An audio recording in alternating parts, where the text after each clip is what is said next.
Bon, Arcane c'est fini en apothéose. J'avais absolument pas prévu cette vidéo mais j'étais obligée.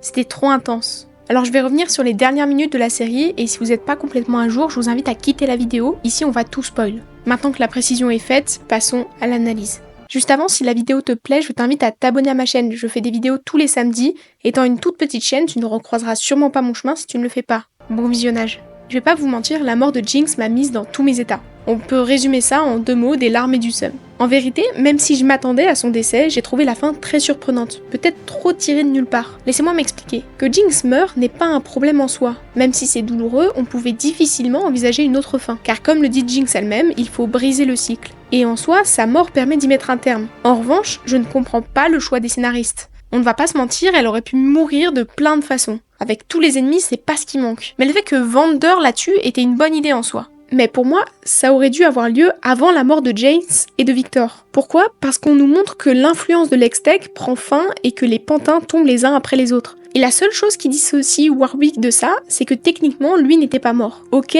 il va revenir à la vie. Mais le truc que je ne comprends pas, c'est le comportement de Vi. Elle sait que son père n'est plus, elle a déjà fait son deuil, et je trouve que ça correspond pas trop au personnage de s'attarder à ce point.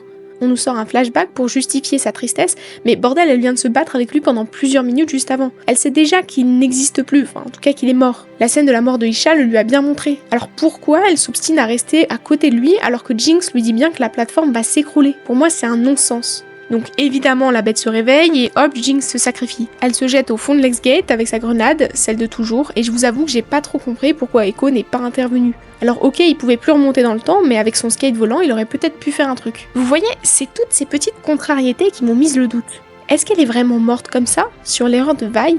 Maintenant, venons-en au fait qui me laisse à penser qu'elle est encore en vie. Je vais revenir en détail sur les éléments clés dans l'ordre chronologique. D'abord, lors de l'explosion, si on met pause pile sur cette frame, on voit un rayon violet qui, en soi, n'a rien à faire là.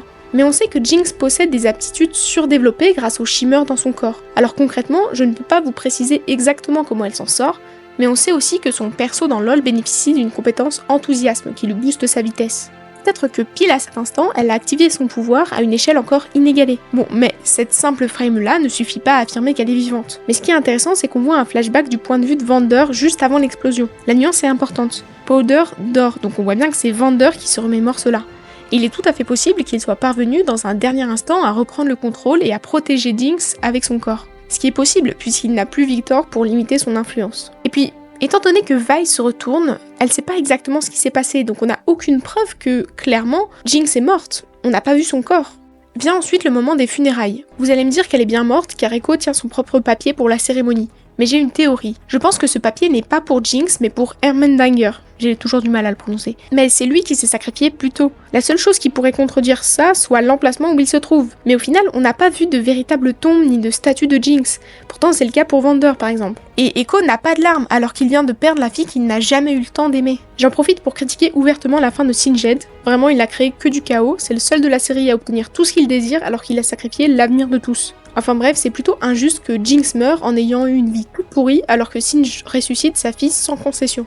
Vient le moment du corbeau. Alors ce dernier se rend à l'X-Gate et regarde à l'intérieur comme s'il cherchait quelque chose. Il semble avoir trouvé puisqu'il creuse. Qui sait, peut-être qu'il a trouvé le vestige de l'explosion. Parlons maintenant de ce qui met la puce à l'oreille à tout le monde, la scène de Caitlyn. Elle est dans la salle des archives et semble étudier quelque chose, les plans de l'X-Gate. Il n'y a aucune raison à cela. Puis, on voit qu'elle tient dans sa main la tête du singe de Jinx, taché de sang, et c'est celui qui a servi pour l'explosion. Déjà, comment elle l'a obtenu ? C'est une bonne question. Peut-être le corbeau, qui sait. En tout cas, elle le regarde attentivement puis scrute les plans et les aérations de la tour. Puis, elle finit par avoir un petit rictus. Il est possible qu'elle se soit rendue compte que Jinx a survécu et se soit échappée par ces dernières. Et pour ceux qui voudraient me dire que si ce que j'affirme est vrai, alors le cycle n'est pas interrompu, je vous dirais au contraire. C'est pas anodin que ce soit Caitlyn qui soit à sa recherche. Elle a pardonné et elle se réjouit même de sa survie. Puis, bon, ok, Vi a l'air triste, mais pas tant que ça. Elle vient de perdre sa sœur et semble juste pensive. Elle était bien plus affectée par le virage extrême de Caitlyn, c'est dire. Pile à ce moment-là, Caitlyn lui demande si elle est encore prête à se battre, alors même que tout est fini. Il y a une nouvelle fois pas de raison à ses paroles, sauf s'il faut chercher Jinx. Et là, comme par hasard, un espèce de vaisseau montgolfière parcourt le ciel. Puisqu'on ne nous introduit aucun autre personnage, c'est quasi sûr que Vi et Caitlyn sont dedans. À votre avis, où est-ce qu'elles vont ? Sûrement à la recherche de Jinx ou d'un moyen de la guérir. D'ailleurs, le The End, avec cette touche, est très suspect.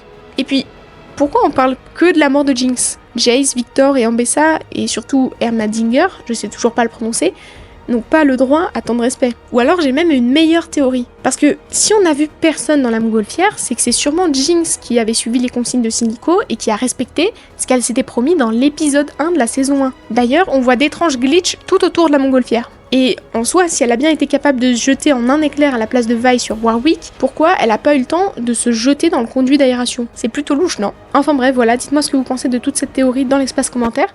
Je vous remercie d'avoir regardé cette toute petite vidéo et je vous dis à samedi prochain.